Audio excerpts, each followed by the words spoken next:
Good morning, children. Welcome back. Today we are introducing a new chapter, that is chapter number 1, Not for Profit Organization of Class 12 Accountancy. In this video, we are completing definition, characteristics, and final accounts of non-profit organization. Now let's start our first chapter, that is not for profit organization. This chapter is one of the most important chapter of class 12th. From this chapter, we will get 10 marks questions. From board exam, total 10 marks questions will ask. One question, 1 mark, that is totally theory based. And one question, 3 mark, that will ask, that is maybe theory based or practical problem. Yeah, problem solving. And one question of 6 mark, that will compulsory problem solving. Right? Total 10 marks, 1 mark MCQ, and one question of 3 marks, that is maybe theory, maybe problem solving, and one compulsory 6 mark problem solving. Right? So let's start. What is NPO? NPO means not for profit organization. Yeah, non-profit organization. From the name we understood, it is not making profit. Right?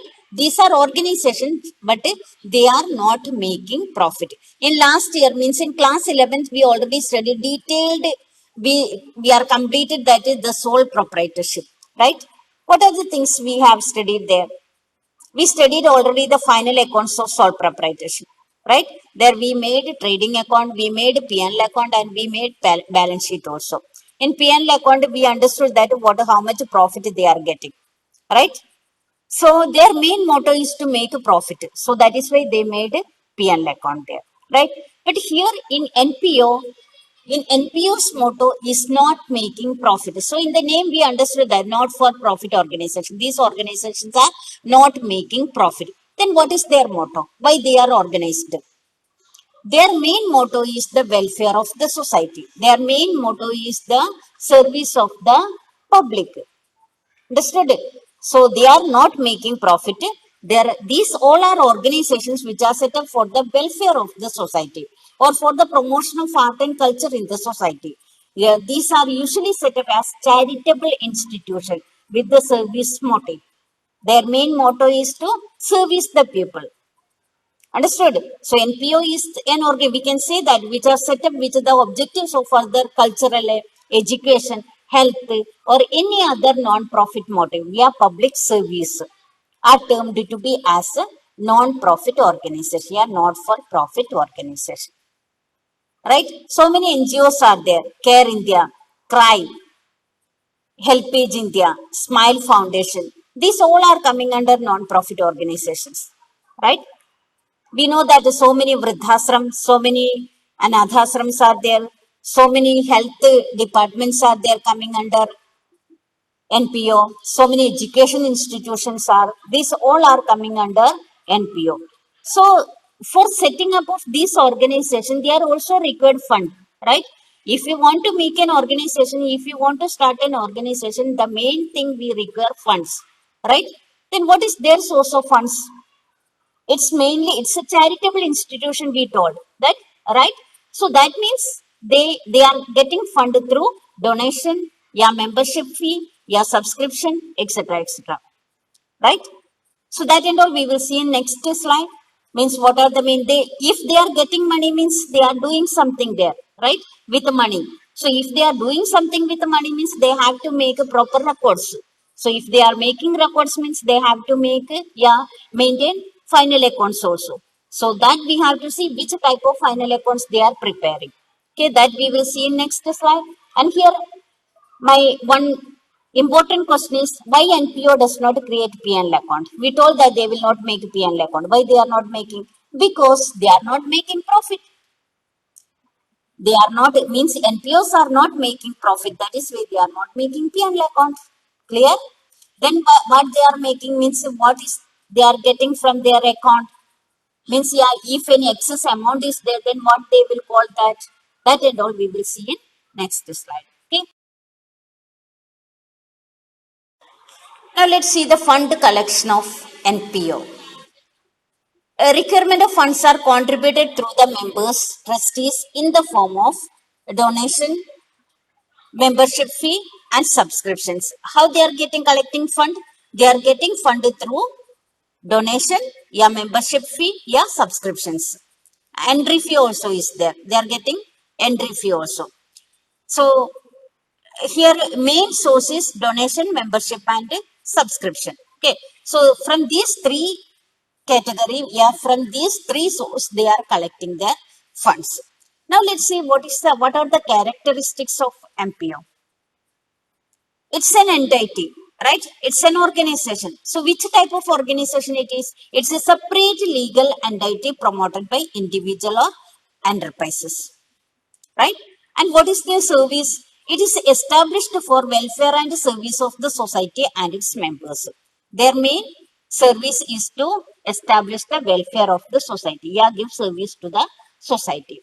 Which type of form it is? It is set up as charitable society, trust or club, etc. with the objective of running social, educational, charitable or religious services. Clear? Now, no profit motive. Fourth characteristics is no profit motive. It does not fund, yeah, function with the objective of earning profit. The surplus is used for the object for which is established. Means if they are having any excess amount, then that amount they are using for the establishment of the organization. Clear? Now funding, that we already told that it collects donations and contributions from the members and outsiders. That is their collection of fund. Now accounts. This NPO also preparing annual accounts, but that consists of receipts and payments account, income and expenditure account, and balance sheet. They are also making all three accounts, but their names are receipts and payments account, first one, then income and expenditure account, and balance sheet.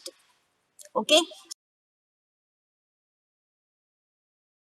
Now, accounting procedure of NPO. What are the final accounts of NPO?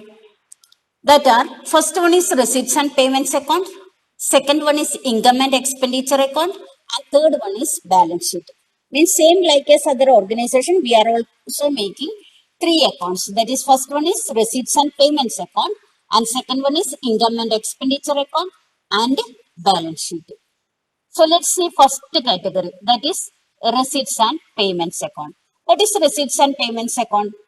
Receipts and payments account functions as a summary of cash payments and receipts of an organization during an accounting period. Whatever cash receipts and payments are coming there, cash and bank both, okay, within the accounting period, that all are coming under receipts and payments account. It provides a picture of the cash position of an NPO. It does not differentiate between the receipts and payments, whether they are of capital or revenue in nature, and records all cash and bank transactions of both capital and revenue nature. Right?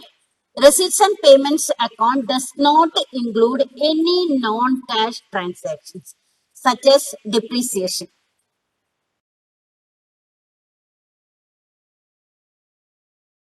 Now let's see the format of receipts and payments account. Okay, so at the heading receipts and payments account for the year ended, we told that it is coming under the accounting year, right? So last day of the accounting period. So all receipts are coming under receipt side and all payments are coming under payment side, right? So here mainly what are the receipts are coming under the NPO, that let's see. First one is the opening balance, that will write as to balance brought down, that is cash in hand and cash at bank. Now, other receipts are to subscription, donation, legacy, entrance fee, life membership fee, endowment fund, donation for building, tournament fund, locus rent, interest and dividend, sale of asset, sale of old newspapers or periodicals, proceeds from charity show. These all are coming under the receipts. Now see the payment. First, by capital payments, that is building, furniture, investment, tournament expenses, books. Now, what are the revenue payments? By revenue payments, salary, honorarium, rent and taxes, printing and stationery, advertisements, electricity, insurance. Then last, the closing balance, that is by balance carried out, that is cash in hand and cash at bank. Okay, so these are the main points, the main transactions are coming under NPO. So if you are remembering these all points, you can make, do the receipts and payments account properly. But here mainly we have to prepare not receipts and payments account. Receipts and payments account mostly are given in the question. We have to make what account? Next, second account, what was there? Income and expenditure account. So from receipts and payments account, we have to make income and expenditure account. That is the main thing that we will learn in next class. Okay. So now we are winding up here. So thank you. If you like this video, please like it and share it. Okay. Thank you. Subscribe the video also.